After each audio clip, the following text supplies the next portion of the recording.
Good evening, welcome to ITV News. This is Thursday night's calendar. And these are this evening's main stories. But first tonight, the mother of the murdered Hull University student Libby Squire has spoken out on the day that a serving Metropolitan Police officer was jailed for the rest of his life for kidnapping a young woman from the streets of London before raping and killing her.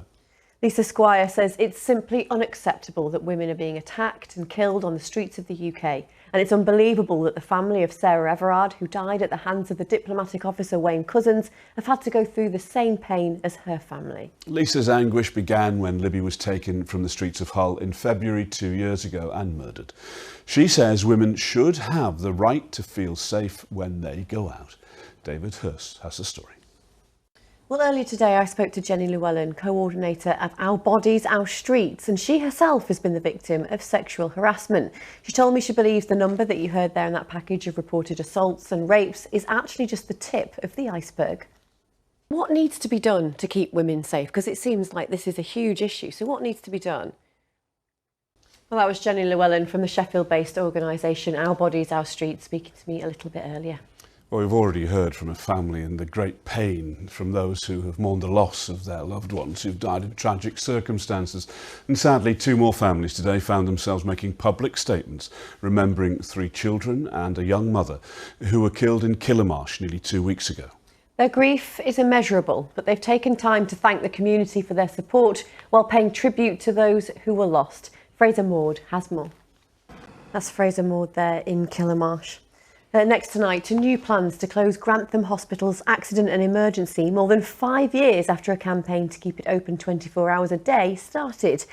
NHS Lincolnshire Clinical Commissioning Group has launched a 3-month consultation on a raft of changes to healthcare in the county, including permanently downgrading the A&E unit to an urgent treatment centre. Do stay with us. Still to come on the programme this evening. First tonight, though, plans to expand an oil and gas drilling site in East Yorkshire have been rejected after more than 1,000 people called for them to be scrapped. And more on those energy bill rises now, and the UK's wholesale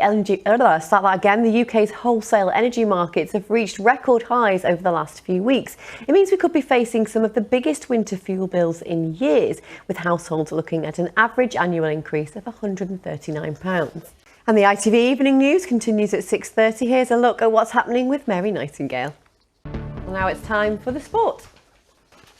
And Arif's here to tell us more about the sport. A big night for Hull KR tonight, isn't it? It can make the finals. Oh, wonderful. Thank you. Well, now to the last of our fundraising nominees for the Daily Mirror Pride of Britain Awards. And tonight it's nurse Julie Benbridge from Dronfield. Julie's son Stan was diagnosed with cancer when he was just 12.